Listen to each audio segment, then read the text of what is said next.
and just about everything else. I accompanied Kyle and his first-team entourage to FBI headquarters in downtown Washington. Agent Cavalier did know a great deal about bank robberies, including several committed in the Midwest that resembled the Citibank and First Union jobs. At headquarters, she pulled up as much relevant information as she could get, in a hurry. We read printouts about a pair of desperados named Joseph Doherty and Terry Lee Connor. I wondered if their exploits might have served as some kind of model for the two recent robberies. Doherty and Connor had hit several banks in the Midwest. They would usually kidnap the manager's family first. Before one robbery, they'd held the manager and his family for 3 days over a holiday weekend, then robbed the bank on a Monday. There's a big difference, though. Doherty and Connor never hurt a soul in any of the robberies, Cavalier said. They weren't killers like this current scum we're dealing with.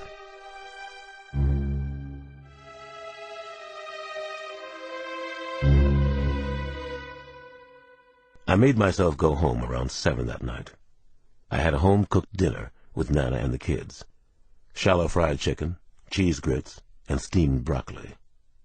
After we did the dishes, Damon, Janny, and I trooped down to the basement for the kids' weekly boxing lesson. The boxing lessons have been going on for a couple of years and aren't really necessary for Damon and Janny anymore. But they like the exercise and the camaraderie, and so do I. What happened that night came out of the blue. Janny and Damon were fooling around, showing off a little, strutting their stuff. Janny must have walked into a punch from Damon. The looping blow struck her squarely in the forehead, just above her left eye. That much I'm certain about. The rest was a blur to me. Janny tilted to the left, and she went down in a frightening collapse. She hit the floor hard. Her movement suddenly became jerky, and then her limbs went completely stiff. There was absolutely no warning. "Janny!" Damon yelled. I hurried to her side, as Janny's body began to shake and spasm uncontrollably. Soft, gagging moans came from her throat. Then her eyes rolled way back, until only the whites showed. Janny began to choke horribly. I thought she was going to start swallowing her tongue. I yanked off my belt and folded it and wedged it into Janny's mouth to keep her from swallowing her tongue, or possibly lacerating it with a hard bite. My heart was pounding as I held the tightly folded belt in her mouth. I kept telling her, it's okay, Janny. Everything's okay, baby." The violent spasms wouldn't stop. I was pretty sure Janny was having a seizure. 2 or 3 horrifying minutes passed like that. I had sent Damon upstairs to call for help. An ambulance arrived less than 10 minutes after Janny's seizure ended. So far, there hadn't been another one. 2 EMS attendants hurried down to the basement, where I still knelt on the floor beside Janny. I held one of her hands. Nana held the other. Janny was fully conscious now, scared and confused. The EMTs were gentle and reassuring.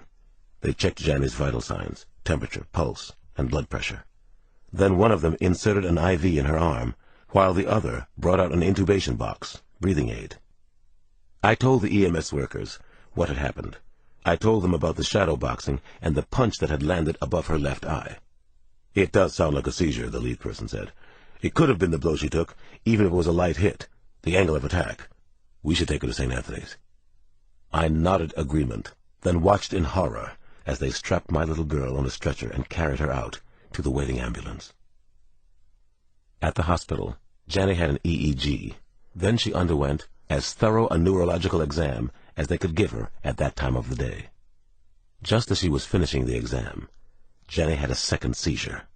It lasted longer and was more violent than the first one.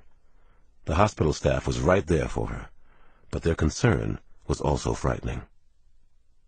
When she had finished her examination of Janny, Dr. Bone from the emergency room took me aside. "We'll keep her here overnight for observation, Detective Cross. We'd like to be extra careful." "Extra careful is good," I said. "She might be here longer than that," Dr. Bone then added. "We need to do more tests on Janny. I don't like the fact that there was a second seizure." There was a bed available on the 4th floor, and Nana and I went up there with Janny. No one could figure out what was happening or why. He just loved that, the feeling of superiority it bred. On a numerical scale of 9.9999 out of 10, things were going very well. The mastermind was certain that he hadn't made a meaningful mistake. He took particular satisfaction in the Church Falls robbery, and especially the 4 puzzling murders. He relived every moment of the bloody crime as if he had been there, instead of Mr. Red, Mr. White, Mr. Blue, and Ms. Green. He visualized the scene at the manager's house, and then the murders at the bank, with such intense pleasure and satisfaction. He found himself smiling at the thought of the phone call to the police, the tip that a robbery was in progress. He'd made the call. He wanted the First Union employees killed. That was the whole goddamn point. Didn't anybody see that yet? At 9 a.m., I met with a neurologist named Thomas Petito, who patiently explained the test Janney would go through in the morning. He wanted first to eliminate some possible causes of the seizures. He told me that Janney was in excellent hands, his, and that for the moment the best thing I could do was to go to work.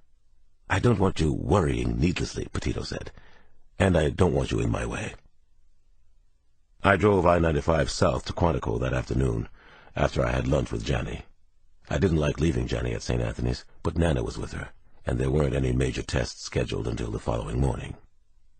Kyle Craig had called me at the hospital and asked about Janney. He was genuinely concerned. Kyle then told me the Justice Department, the banking industry, and the media were all over him like a cheap suit. The FBI dragnet now covered most of the East Coast, but it wasn't delivering results. He'd even flown in one of the agents from the team that had tracked down master bank robber Joseph Doherty in the mid-'80s. Kyle also said that Senior Agent Cavalier was running the task force. The agent from the original Doherty team was named Sam Withers. Kyle, Agent Cavalier, and I met with him in Kyle's conference room at Quantico. Withers was in his mid-60s now. He was retired and told us he played a lot of golf in the Scottsdale area. He admitted he hadn't given much thought to bank robbers in several years, but the horror of these robberies had caught his attention. Betsy Cavalier got right down to business. "Sam, did you get a chance to read our write-ups of the Citibank and First Union robberies?" "Sure did. I read them a couple of times on my way here," Withers said, running the palm of his hand over his buzz cut. He was a beefy man, probably 240 pounds or more, and reminded me of retired baseball sluggers like Ted Klaczewski and Ralph Kiner. "First impressions?" she asked the former agent. "What do you think, Sam? Is there any connection to the current mess?" Big differences between these jobs and the ones I worked on. Neither Doherty nor Connor was violent by nature. These guys were basically small-time criminal minds. Even the hostages spoke of them as congenial and pleasant. Connor and Doherty both despised banks, and they despised insurance companies. That might be the hookup with your perps. Withers continued to reminisce and conjecture in a soft, sleepy Midwestern drawl. I sat back and thought about what he had just said. Maybe somebody else out there despised banks and insurance companies too, or possibly they hated bankers and their families for some reason. After Sam Withers left the conference room, we talked about other cases that might relate to this one. One in particular caught my attention. A major robbery had occurred outside Philadelphia in January. 2 men had kidnapped a bank executive's husband and infant son. They said they had a bomb and threatened to blow up their hostages unless the bank vault was opened. They kept in touch with walkie-talkies, used police scanners too, kind of like the First Union job, Betsy reported from her extensive notes. It might be the same people who did the First Union. "Any violence in the job outside Philly?" I asked her. She shook her head. "No, none." With all the resources of the FBI and hundreds of local police departments, we were still nowhere on the robbery murders.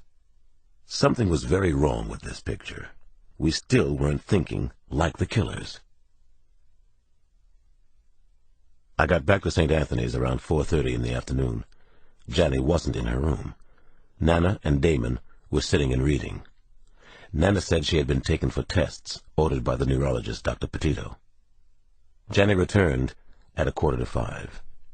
She looked tired. "Give us a big bear hug, Daddy," Janney said, "like you used to when we were little." I did what Janet asked. I bear-hugged my 2 babies. As the 3 of us embraced, Nana came back from a walk down the hall. She had someone tagging along. Christine Johnson entered the room behind Nana. "Here's everybody," Christine said. She never made eye contact with me. "I wish I had my camera." "Oh, we're always like this," Janet said to her. "This is just our family." We talked some, but mostly we listened to Janet describe her long, scary day. She seemed so vulnerable suddenly, so small. As Christine was getting up to leave, the nurse brought a phone from the nurse's station. She announced that there was an important call for Detective Cross. I took the phone. Kyle Craig was on the line. He had bad news.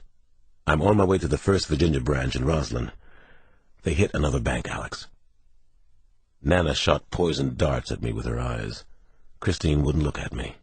I felt guilty and ashamed, and I hadn't done anything wrong. "I have to go for an hour or so," I finally said. "I'm sorry." Roslyn was only about 15 minutes from St. Anthony's Hospital. I didn't know what I would find there. The possible brutalities, the number of dead bodies. The branch of 1st Virginia was only a block away from Bell Atlantic headquarters. It was another freestanding bank. Did that mean something to the perps? Probably. What, though? I noticed a Dunkin' Donuts and a Blockbuster Video directly across the street.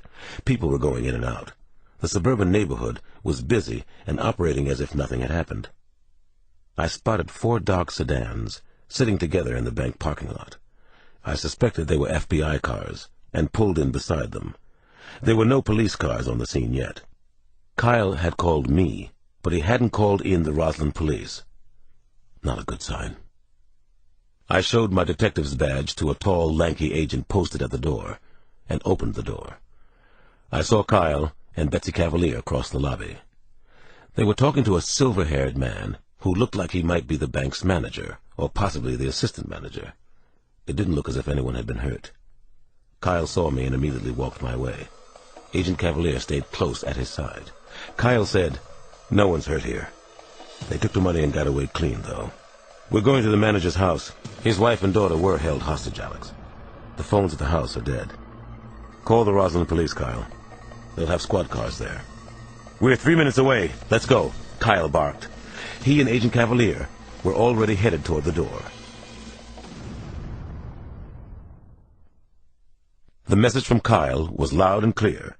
The FBI was in charge of the robbery murders bank investigation. I was welcome to join up or leave. For the moment, I went along. No one spoke as we rode through Roslyn in one of the FBI sedans. One pattern of the robberies had been clear so far. Somebody died when a robbery took place. It almost seemed that a serial killer was robbing banks. The bank alarm went directly to the FBI. I finally spoke up about something that had bothered me since I got Kyle's call at St. Anthony's. Betsy Cavalier turned toward me from the front seat. First Union, Chase, First Virginia, and Citibank are all connected to us for the time being. We've moved several dozen extra agents into the D.C. area, so we'd be ready when and if another bank was hit. We arrived at the branch in Roslyn in less than 10 minutes. They got out anyway. "You call the Roslyn PD yet?" I asked. Kyle turned his head. He looked at me hard. "We called, Alex. We don't want to step on anybody's toes if we don't have to. They're on their way to the bank branch." I shook my head and rolled my eyes. "Not to the bank manager's house, though." "We want to check the house ourselves first," Agent Cavalier answered for Kyle. "The killers aren't making any mistakes. Neither can we." She was brusque and impatient with me. "Roslyn has a very good police force," I told her. "I've worked with them before." "Have you?" Kyle turned around again. "You know it depends on who responds first. That's the problem. Betsy's right. We can't make mistakes on this one." We turned onto High Street in Roslyn. The neighborhood looked peaceful, serene. We parked in front of a sprawling ranch house with a big red number 315 on a pale yellow mailbox. A second dark sedan edged into the curb behind us. More agents. "The crew is probably gone," Kyle spoke into his walkie-talkie. "But remember, You never